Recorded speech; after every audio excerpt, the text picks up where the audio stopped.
Hey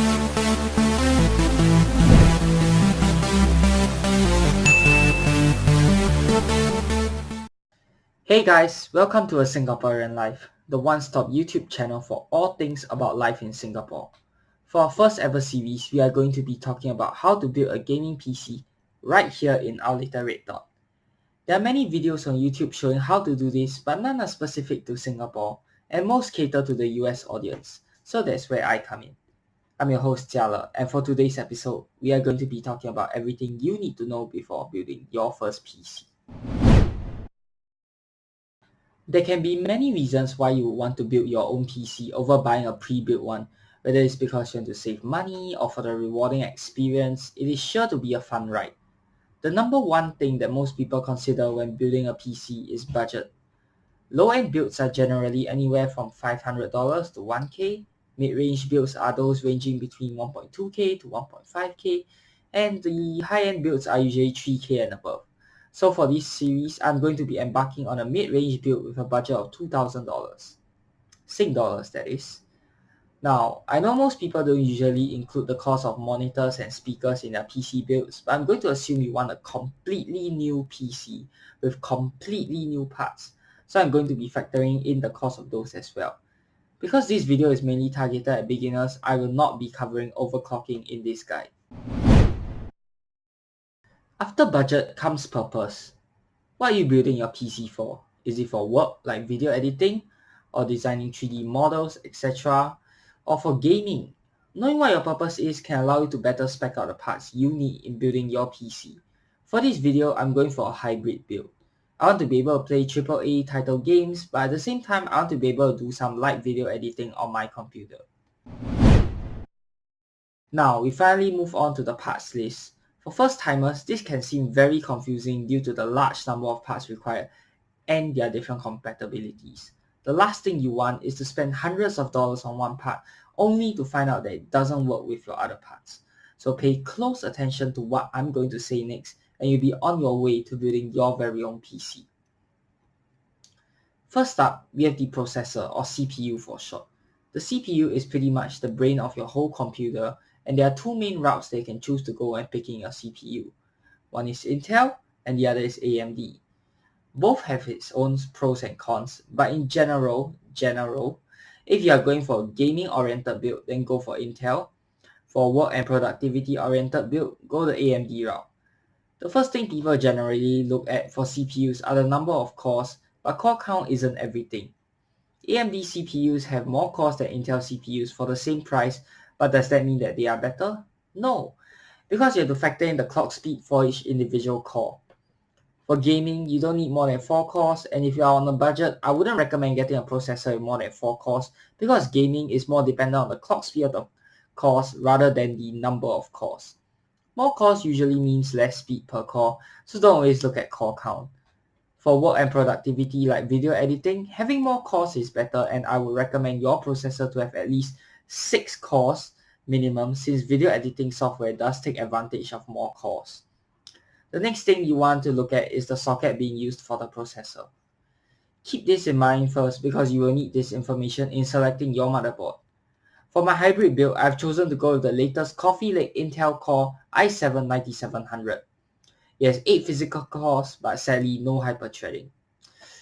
God, why Intel? But let's not delve too much into that. The next part we'll be looking at is the motherboard. If the CPU is the brain of your PC, then the motherboard will be the heart. The first thing to consider for buying a motherboard is the socket, and that's where the information from the processor comes in. Your motherboard needs to have a matching socket with your CPU in order for it to work. Thankfully, most manufacturers' websites nowadays lets you filter out motherboards according to the socket, making searching for the right motherboard that much easier. Apart from that, you also want to look at how many DIMM slots for your RAM sticks the motherboard provides. Most people really only need 2, and also the number of PCIe slots for your graphics card. Unless you're building a super high-end system with multiple GPUs or PC for cryptocurrency mining, you only need 1 PCIe slot. The last important piece of the puzzle you need to take note of for motherboards is its size. Motherboards come in 4 sizes, namely eATX or Extended ATX, ATX, MATX or Micro ATX, and ITX in descending order. For budget builds and mid-range builds, I would recommend the MATX option because it comes with almost all of the features of a full-size ATX board for almost half the cost. Sizing of your motherboard will come into play when I talk about PC cases later. There are many different motherboard manufacturers out there, and if you ask me, the only real difference other than the branding is the features it comes with and the cost. Pick the one you like the most that suits your budget and is compatible with your CPU socket. For my build, I've chosen to go with the MSI H310M Pro M2 MATX board. Moving on, we have RAM. Regardless of whatever you're building your PC for, I would recommend 16 gigs of RAM, no less and no more. You want to get 2 sticks of 8 gigs RAM instead of 1 stick of 16 gig RAM, because to put it in simple terms and not make this video super long, it's just better. RAM also has different speeds, and you should look at both your motherboard and CPU to see what is the maximum RAM speed that they can handle so it doesn't bottleneck. On top of that, you will also need to check what is the maximum amount of RAM your CPU and motherboard can support. With regards to whether or not you should be getting DDR3 or DDR4 RAM, just get DDR4. The price difference is minimal nowadays and well worth it. Similar to motherboards, RAM branding doesn't really make a great deal of difference, so just go for the cheapest one that fits. I decided to get the 2x8GB Corsair Vengeance LPX 2666 MHz RAM kit for a total of 16 gigs of RAM. Now, here is where the bulk of your money for the PC build should go into. The graphics card, or GPU for short. This is the main determinant of how well your games will perform in your PC. If you want to have an enjoyable gaming experience for AAA titles nowadays at 1080p, I would recommend at least a 1060 or higher graphics card. Again, branding here doesn't matter that much. You should look at the specs for each card of different brands, as some may have slightly higher clock speeds than others for the same price. You should really aim to get the best performance to price ratio for your GPUs, and there are tons of data online on how each GPU performs in certain games, so do your own research before deciding which one is the best for you. And if you're wondering, yes, AMD cards work with Intel processors and vice versa. So compatibility here is not a concern. For this build, I'm going with a Zotac GTX 1660M. And now we have storage. There are 3 main types of storage nowadays: HDD, SSD, and M.2 SSD in ascending order of their speed.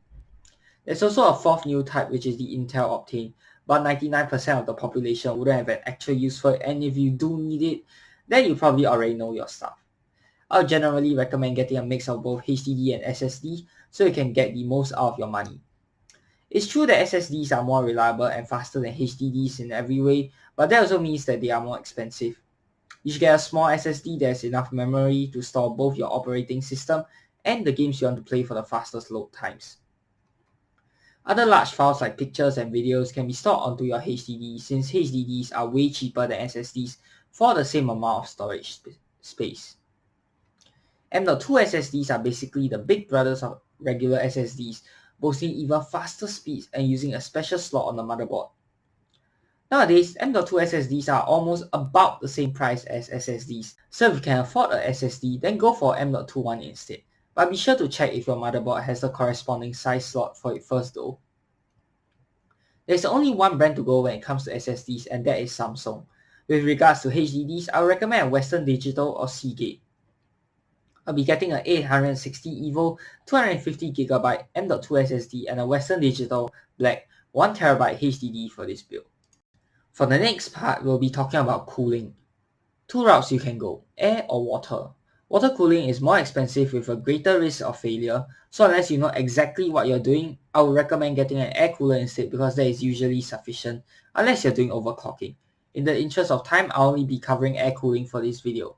The first part you want to replace in your computer's cooling is the crappy stock air cooler that your processor comes with. It's always terrible and it's highly recommended that you replace it regardless of whether or not you're doing overclocking. This part can be tricky because you need to make sure that whichever air cooler you're getting has enough space to fit in your PC case, and there are literally millions of different cases and cooler configurations. Usually you should be able to figure it out if it will fit based on the sizing spec sheet the PC case and air cooler provides. But in the event that you aren't, then give it a quick Google or try asking around on those PC forums and you should be able to get your answer. You also need an adhesive called thermal paste to attach your new air cooler to top of your CPU. Any reputable brand will work fine. Some third-party air coolers already come pre-applied with thermal paste, so you might not even need to buy your own one.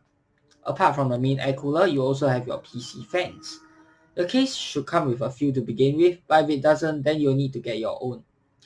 I would say that 3 fans are the very bare minimum that you need to keep your system at a comfortable temperature, not including the air cooler itself. Depending on how many fan headers your motherboard has and how many fans you want in your system, you might also need to get fan splitters unless you want your fan running at full speed all the time if you hook them up directly to your power supply. For fans, you are really looking at the pushing power to noise ratio. You want a good balance of both, as I'm sure nobody likes a loud and noisy system. You also need to check to see how many fans your case can hold, because there's no point in getting more fans than what your case can support. Cooler Master, as their name suggests, usually have good coolers, but you can check out other big name brands like Thermaltake or Cryorig as well. The best fans in my opinion are Gentle Typhoon fans. They may not have the fancy RGB that you see on other fans nowadays, but they are relatively silent and have impressive pushing power. Unfortunately, it's rather hard to find them today and they can be expensive, but if you manage to get your hands on them, then treasure them well. For cooling, I decided to go with a Cooler Master Hyper 212 LED air cooler, Arctic MX4 thermal paste, and 220cm 1450 RPM Gentle Typhoon fans on top of the 3 fans that comes with my PC case. Now for the power supply. You'll need a power supply that's enough voltage to support your entire system. If you're unsure how to calculate how much voltage your system needs or are just too lazy, then just go online and you'll be able to find many calculators that can do it for you just by inputting which parts you'll be putting into your PC. For obvious reasons, your power supply needs to have more voltage than what your system needs. And no, this does not mean it draws the maximum amount from your wall socket. It just draws however much power it needs. So technically speaking, getting a power supply with a much higher voltage than what your system draws actually doesn't hurt it in any way. You also want to look at its efficiency rating. Simply put, the more efficient, the better. And I would recommend getting a PSU that's at least rated silver for efficiency. You also want to make sure that your power supply has the right connectors to power your motherboard. Most motherboards nowadays use a 24-pin main connector with an 8-pin EPS connector for the CPU. This is usually split into a 20+4 pin main connector and a 4+4 pin EPS connector on the PSU. This is one part of your build that you do not want to scrimp on, as a bad power supply can fry your whole system. Go for the big name reputable brands when buying a power supply. For me, I've chosen to go with the EVGA GD 80 Plus Go 650W PSU. Hang in there, we are almost nearing the end. For the PC case, it's mostly a matter of aesthetics and budget. Once you're done looking at the compatibility, of course, you need a PC case that can support the size of your motherboard, number of headers on your motherboard such as audio and USB ports, and on top of that, it also needs to accommodate the length of your graphics card, height of your air cooler, and size of your PSU.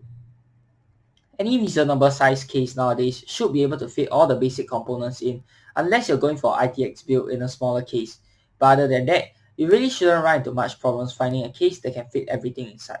I've chosen the TechWare Nexus Evo as my PC case of choice. Second last part, monitors. You want a monitor that's big enough for you. Let's be honest, nowadays those tiny 18-inch monitors just aren't going to cut it. I've been living with a 24-inch one for the past 10 years of my life, and I do think it's time for an upgrade. If you're playing competitive esports like Dota or CSGO, then you want a monitor with low response times. The general standard for most monitors nowadays is 5 milliseconds, but go for the 1 millisecond one if it suits the game that you are playing. For AAA titles like The Witcher 3, Dark Souls, etc., then you want a monitor with high refresh rate. The standard for most cheap monitors is 60Hz, but you should be aiming for anything above 100Hz if you have the budget to spare, assuming your CPU can support a higher frame rate, of course. For me, I want this to be a dual monitor build, and at the same time, I will also play a wide variety of games, so I have to really make a compromise on both ends for it to fit into my budget. In the end, I chose to go for two Acer KA271B 27-inch 75Hz 1 millisecond refresh rate monitors. And for the last part, we have speakers. If your monitor doesn't come with built-in speakers, then you will need a pair. Either that or headphones. I'm not an audiophile, so I'm just going to go for the cheapest one I can find at the store. I'm purchasing the rest of my parts from, which will be the Edifier R19U. With that said, There is one tool that you can use to ensure that everything is compatible once you're done speccing out the parts you want, and that is pcpartpicker.com. Just head over to the website and input all of the parts that are going into your build, and they should be able to tell you if everything is compatible. And now you're all set to start shopping for your parts. If you found this video helpful, then be sure to like the video and subscribe to my channel to watch the next part, where we will be discussing on shopping for the parts I mentioned in the Sunny Island that is Singapore. Till the next time, I'm your host Jiale, and I'll see you in the next episode. Peace!